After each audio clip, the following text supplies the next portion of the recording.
Wa idza sa'alaka ibadi anni fa inni qarib. Udah dijawab kok sama Allah ya. Jika hambaku bertanya kepadaku di mana aku, nggak usah jauh-jauh bilang di aras, di langit. Apa kata Allah? Qarib, aku sangat dekat. Lalu kenapa ada ayat Ar-Rahman 'alal 'arsy istawa? Surat Thaha, bahkan diulang sampai 6-7 ayat.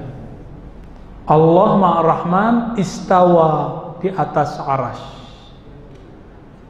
Kita sudah bahas ini sebelumnya ya. Ya, biar Bapak tambah yakin. Menghilangkan syak. Liyatma'inna qalbi, supaya tenang kalbunya. Insyaallah Allah yang kasih tenang.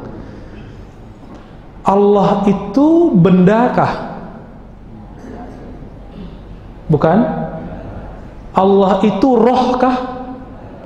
Allah itu satu jenis dengan malaikat, satu jenis dengan jin, satu jenis dengan manusia. Nah, kita ini semua disebut jisim, benda. Yang butuh tempat itu hanyalah benda.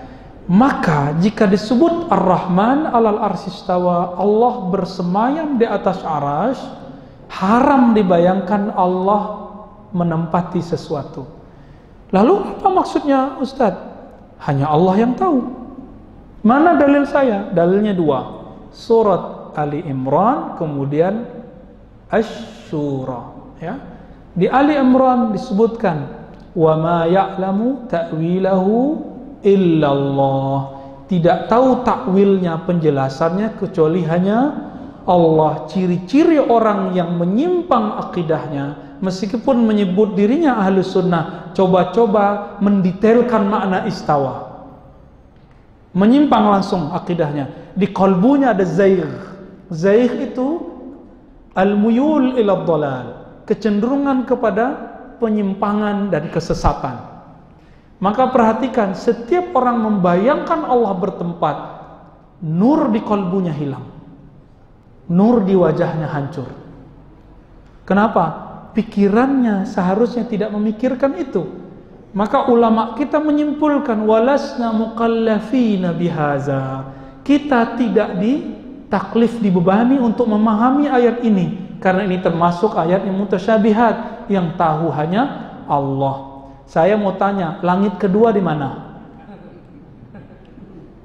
Bumi bulat atau datar? Benar bulat. Nggak tahu juga kan, kemana-mana kita pergi datar kok, tapi di foto sama NASA bulat. Nah, bingung kita. Bumi aja nggak tahu bulat sama datar, langit kedua aja nggak tahu, apalagi yang ketiga, apalagi langit keempat, terus langit ketujuh, apalagi arasy. Arasy itu Allah sebut Rabbul Arsyil Azim, arasy yang besar meliputi semua langit dan bumi.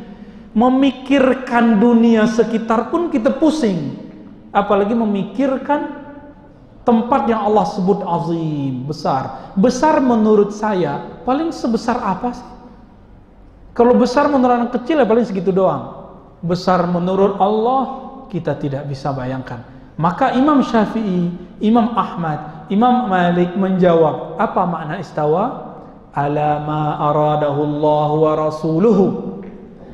Yang tahu maknanya hanyalah sesuai dengan yang Allah maksud dan Rasul maksud. Yang Allah maksud mengenai istawa, siapa yang tahu? Gak tahu. Kita gak tahu, kita cuma dapat ayatnya. Gak usah jauh-jauh.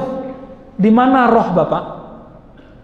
Yas'alunaka 'anir ruh, mereka bertanya kepadamu mengenai hakikat ruh. Ruh itu di mana? Hubungannya bagaimana dengan badan?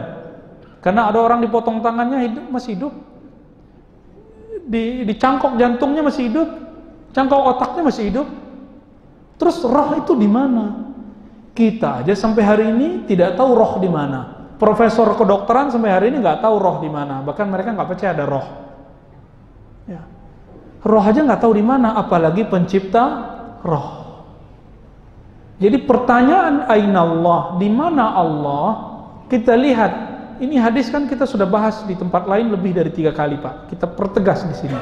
Hadis aina Allah, di mana Allah, hadis itu ditanyakan oleh Nabi ke perempuan yang IQ-nya rendah. Dia budak perempuan yang gak becus ngurus peternakan tuannya, namanya Ibnul Hakam. Ibnul Hakam kesal dengan budak perempuan ini, maka dibawa ke Nabi, ditanyakan, ya Rasulullah, in ra'aitaha mu'minah fa'atiqah. Jika engkau memandangnya, menilainya mukmin, aku akan memerdekakannya. Lalu Nabi tanya, riwayatnya ada banyak macam. Pertama, aina Allah, di mana Allah? Di langit. Di riwayat kedua gimana? Bukan di mana Allah. Atashhadina alla ilaha illallah. Di mana Allah? Bukan. Tapi apakah kamu bersaksi tiada yang disembah selain Allah? Lalu dia mengatakan asyhadu alla ilaha illallah. Saya mau tanya Pak, kalau ada non muslim mengatakan Allah di langit, dia langsung masuk Islam nggak? Langsung mu'alaf nggak? Kapan orang itu disebut muslim? Bersyahadat. Atas dasar ini, maka hadis ainallah harus dijelaskan dengan hadis yang kedua, atashhadina alla ilaha illallah. Sebanyak itu hadis, kok sibuknya mah hadis ainallah. Di mana Allah? Nggak ada kerjaan. Ya? Nggak ada kerjaan. Bolehkah menanyakan ainallah? Bagi ulama yang memandang hadis ini sahih, sebagian mereka membolehkannya. Namun dalam ilmu akidah, setelah dibandingkan dengan ayat yang jelas lebih sahih daripada hadis ini, laisa kamitslihi syai', tiada yang menyerupainya sesuatu pun. Jika sesuatu selain Allah bertempat, maka Allah tidak bertempat.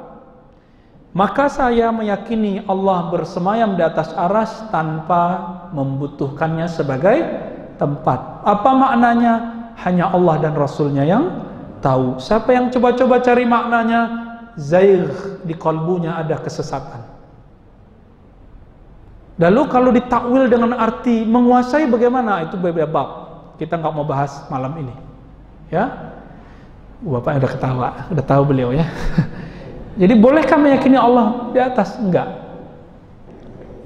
Kenapa Imam Ibn Taimiyah masuk penjara? Bapak tahu? Karena dia meyakini Allah bertempat di atas bizatihi, dengan zatnya. Masuk penjara. Karena berbahaya. Di zamannya Imam Ibn Taimiyah masuk penjara karena berbahaya bagi orang awam. Tapi gimana lagi, kitab-kitabnya tersebar hari ini. Tersebar hari ini. Oke, bagian akhir. Coba bandingkan. Jika Bapak masih ragu, Ar-Rahman 'alal 'arsy istawa, Allah bersama di atas arsy. Satu. Kan ada lagi ayat. Wa huwa ma'akum ainama kuntum, dia bersamamu dimanapun kamu berada. Ayat-ayat ini bukan untuk dipikirkan. Ada lagi, fa aina matwallu fasamma wajhullah, kemanapun kamu mandang di situ ada wajah Allah.